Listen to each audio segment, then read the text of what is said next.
இயற்கையை ரசிக்குங்க. இயற்கையை ரசித்தா தான் உங்களுக்கு டென்ஷன் வராது, டென்ஷன் குறையும். எதுக்கு டென்ஷன் படுறீங்க?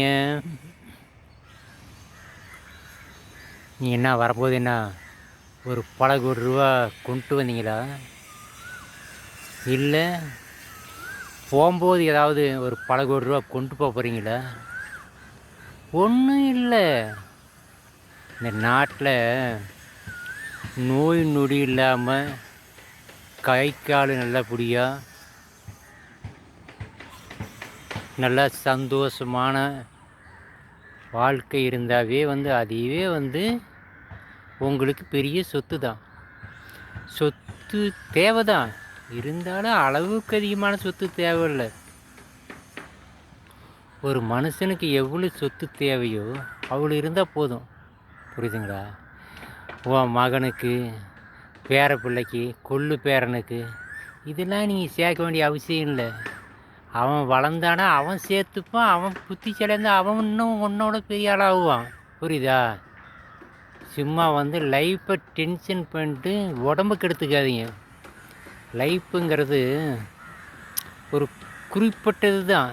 புரியுதா? அதை நீங்கள் வாழ்க்கையை சந்தோஷமாக அனுபவிக்கணும். அனுபவிங்கிறது என்ன தெரியுமா? ஒருத்தனை நல்லா அன்போடு பேசி பழகின முடியும். ஒருத்தனை கெடுக்கக்கூடாது. புரியுதா? கெடுக்கிற புத்தி இருந்தாலே நீங்கள் உருப்படியே ஆக மாட்டீங்க. ஒருத்தனை கெடுத்து நீ வாழாதடா. நீ வாழ்கிறதுக்கு வழி என்ன அதை பாரு. புரியுதா? நிம்மதியாக கடவுளை வணங்கு. உன் மனசாட்சி பிரகாரம் நடர் ஃபஸ்ட்டு. புரியுதா? அதை பற்றி நடந்தனாவே உன் வாழ்க்கை சுகமாக போகும். புரியுதா? நீங்கள் யாரையும்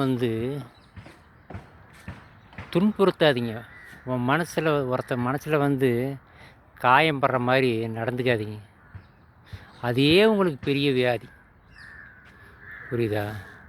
நல்லா சந்தோஷமாக வாழுங்க, சந்தோஷமாக இருங்க.